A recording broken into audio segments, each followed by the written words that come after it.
Hello student, welcome back to our YouTube channel Anjali brain boost. तो बच्चों, पिछले class में हमने अभ्यास 1G पढ़ा था और आज हम पढ़ने वाले हैं दक्षता अभ्यास 1A। तो चलिए बिना टाइम वेस्ट किए हम शुरू करते हैं आज की क्लास।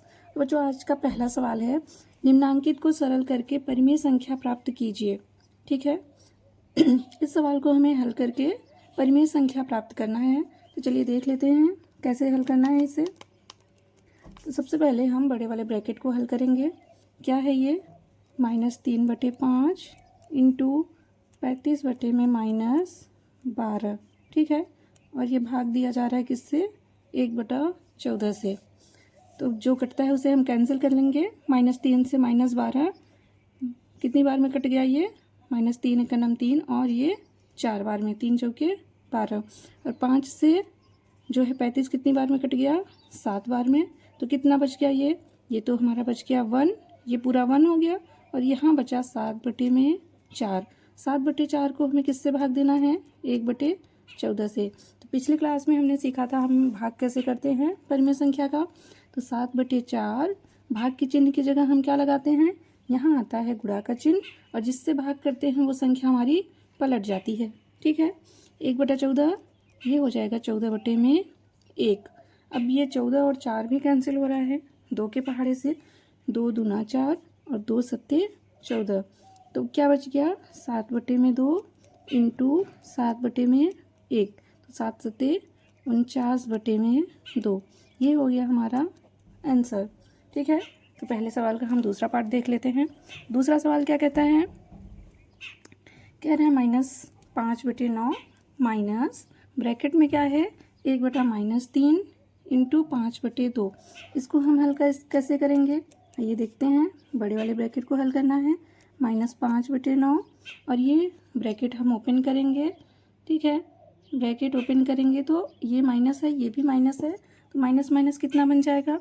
माइनस माइनस हो जाएगा हमारा प्लस 1/3 इंटू 5/2।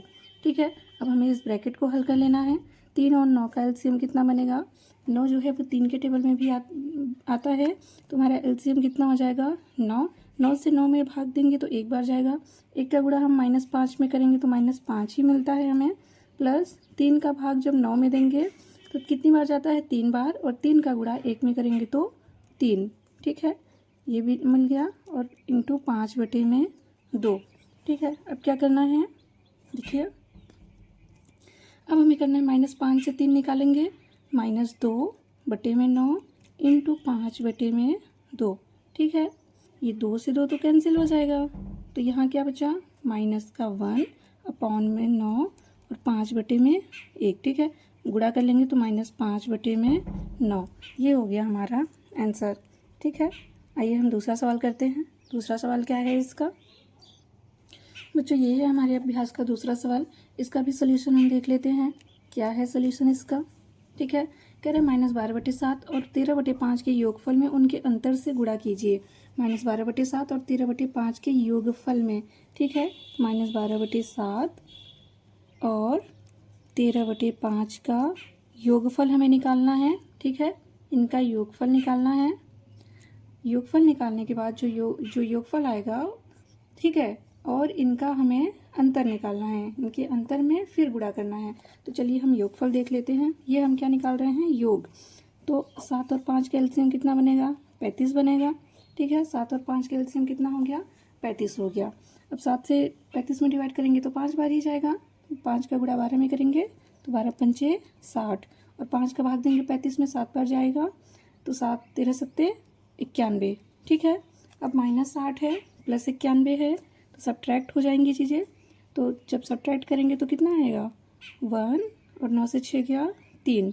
31/35। ये क्या हुआ? हमारा योग हुआ। ठीक है, ये योग हुआ। अब हम देख लेते हैं क्या? अंतर। अब देखते हैं अंतर क्या आएगा किसका किसका? -12/7 -13/5। एलसीएम कितना होना है? 35 ही होगा। ये -60 और ये -91। -60 -91 साइन सेम है तो ऐड हो जाएंगी चीज़ें। ठीक है, ऐड होके क्या मिलेगा? -151/35। 35। अब क्वेश्चन क्या कहता है हमारा? क्वेश्चन ये कह रहा है कि इनका योगफल और इनके अंतर से हमें क्या करना है? गुणा करना है। तो आइए हम गुणा कर लेते हैं। गुणा किसका करना है? योगफल इंटू अंतर। ठीक है, योगफल इंटू अंतर हमें करना है। तो योगफल कितना आया? योगफल आया 31/35। ठीक है, और अंतर कितना आया? -151/35। कुछ भी कैंसिल नहीं हो रहा है, तो ये 31 और -151 का गुणा क्या बन जाएगा? ये बन के आएगा हमारा -4681। ठीक है बच्चा, ये गुणा करके आएगा 4681। और 35 का गुणा जब हम करेंगे, 35 का गुणा करेंगे तो कितना बनेगा? 1 मिनट। 35 का गुणा करेंगे तो ये बन जाएगा 1225। ठीक है, ये हो गया हमारा आंसर। तो चलिए अब हम इसका तीसरा सवाल भी देख लेते हैं। ये है बच्चों हमारी एक्सरसाइज का तीसरा सवाल। चलिए इसे भी हम हल कर लेते हैं। क्या कह रहा है? 1/-2 और -3/7 के योगफल में उनके गुणनफल से भाग दीजिए। ठीक है, तो पहले हमें क्या निकालना है? पहले हमें इनका योगफल निकालना है, उसके बाद फिर गुणनफल निकालना है, फिर जो है योगफल में गुणनफल से भाग देना है। चलिए हम योगफल निकाल लेते हैं। इसका क्या है? 1/-2, ठीक है, प्लस -3/7। तो इसका योगफल हम करेंगे तो 1/-2 प्लस और माइनस -3/7। ठीक है, ये माइनस हमारा ऊपर भी चला जाएगा, तो यहाँ से हटा के हम ऊपर भी लिख सकते हैं इसको। 2 और 7 का एलसीएम कितना होगा? 2 और 7 का एलसीएम 14 हो गया। और ये बनेगा हमारा -7 -6, और -7 -6 कितना बन गया? -13/14। ये योगफल कितना आया हमारा? -13/14। और गुणनफल हम इसका गुणा भी कर लेते हैं। ठीक है, गुणा करेंगे तो क्या मिलेगा? 1/-2 इंटू -3/7। ठीक है, माइनस माइनस तो ये प्लस हो जाएगा, तो क्या बनेगा? 3/7 दूना 14। ठीक है, माइनस से माइनस ये हमारा कैंसिल हो जाएगा, या फिर ये माइनस माइनस गुणा होकर प्लस हो जाएगा। तो गुणनफल कितना मिला हमें? 3/14। अब हमको इसके योगफल में इसके गुणनफल से क्या करना है? भाग देना है। ठीक है, तो भाग देना है हमें किस में? इसके योगफल में भाग देना है किससे? गुणनफल से। तो योगफल कितना है हमारा? देखिए योगफल कितना है?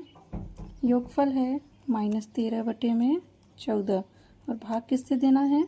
भाग देना है 3/14 से। ठीक है, तो -13/14, भाग का चिन्ह किस में बदल जाता है? गुणा में, और ये 14 में ये संख्या पलट जाएगी, तो 14/3। तो 14 से 14 हमारा कैंसिल हो गया, बचा क्या? बच गया -13/3। ठीक है, क्या बच गया? -13/3। ये हमारा हो गया आंसर। तो चलिए अब हम चौथा सवाल भी देख लेते हैं। देखिए बच्चा, चौथा सवाल है हमारा सत्य असत्य बताना है। ठीक है, सत्य असत्य इसमें बताना है। और पहला सवाल है इसका 1/a का गुणात्मक प्रतिलोम a है। ठीक है, और ये हमारा जहाँ ≠0 है, तो कह रहा है 1/a का गुणात्मक प्रतिलोम क्या है? a है। तो ये तो हमारा सही है। कैसे सही है? जैसे a की जगह हम कोई भी नंबर ले लेते हैं, जैसे 1/3 है, तो 1/3 का गुणात्मक प्रतिलोम क्या होता है? क्या बताया मैंने कि गुणात्मक प्रतिलोम में जो संख्या है वो पलट जाती है। ठीक है, पिछली कक्षा में हम गुणात्मक और योगात्मक प्रतिलोम पढ़ चुके हैं। अगर आपने वो वीडियो नहीं देखी है तो जाके देख सकते हैं। ठीक है, तो 1/3 में क्या होता है कि हम जब गुणात्मक प्रतिलोम निकालना होता है तो संख्याएं पलट जाती हैं। तो 1/3 का गुणात्मक प्रतिलोम 3/1 हो जाएगा। 3/1 को हम नॉर्मली 3 भी लिख सकते हैं। ठीक है, तो 1/3 का गुणात्मक प्रतिलोम 3 हो गया। और 1/5 है, इसका गुणात्मक प्रतिलोम क्या हो जाएगा? 5 हो जाएगा। इसी तरह से 1/a का गुणात्मक प्रतिलोम क्या होगा? 1/a का गुणात्मक प्रतिलोम a है। ठीक है, तो ये कथन हमारा कैसा है? सत्य है। ये कथन हमारा सत्य हो जाएगा। दूसरा कथन क्या है? दूसरा कथन कहता है कि ऋणात्मक परिमेय संख्या का योगात्मक प्रतिलोम धनात्मक परिमेय संख्या नहीं होता है। ठीक है, तो हम जानते हैं ऋणात्मक परिमेय संख्याओं का योगात्मक प्रतिलोम धनात्मक होता है और धनात्मक परिमेय संख्याओं का योगात्मक प्रतिलोम ऋणात्मक होता है। ठीक है, जैसे -3/2, इसका योगात्मक प्रतिलोम क्या होगा? इसका योगात्मक प्रतिलोम होगा 3/2। हम जानते हैं योगात्मक प्रतिलोम में क्या होता है, सिर्फ हमारा जो चिन्ह होता है वो बदल जाता है। माइनस है तो सॉरी ये प्लस हो जाएगा ना, माइनस है तो प्लस, प्लस है तो माइनस, यही तो होता है ना योगात्मक प्रतिलोम में। देखिए जैसे -7/2 है तो इसका योगात्मक प्रतिलोम क्या हो जाएगा? 7/2। ठीक है, -5 का योगात्मक प्रतिलोम 5। तो ऋणात्मक परिमेय संख्याओं का योगात्मक प्रतिलोम क्या होता है? धनात्मक होता है। लेकिन हमारा स्टेटमेंट कहता है कि परिमेय संख्या नहीं होता है। क्या नहीं होता? धनात्मक परिमेय संख्या। तो ये धनात्मक परिमेय संख्या होता है, इसलिए ये क्या हो जाएगा? असत्य। ठीक है, ये स्टेटमेंट हमारा असत्य हो गया। अब तीसरा स्टेटमेंट क्या कहता है? तीसरा स्टेटमेंट कह रहा है कि 1 को 0 से भाग देना संभव नहीं है। तो 1 को किससे भाग देना? 0 से भाग देना। ये बच्चा एकदम सही कह रहा है। ठीक है, ये स्टेटमेंट भी हमारा क्या है? सत्य है। कैसे सत्य है? देखिए कह रहा है कि 1 से 0 को भाग देना संभव नहीं है। ठीक है, जैसे अगर हमने 10 में 2 का भाग दिया तो कितनी बार जाता है? ये क्या मिलता है हमें? 5 मिलता है ना 5। ठीक है, इस हिसाब से अगर हम 5 में 2 का गुणा करते हैं तो भी हमें 10 मिलता है। ठीक है, कहने का मतलब है अगर 10 में 2 से भाग करेंगे तो 5 मिलेगा और 5 में 2 से गुणा करेंगे तो 10 मिलना चाहिए हमें। इस तरह से अगर हम 5 में 0 से भाग करते हैं, ठीक है, तो हमें क्या मिलता है?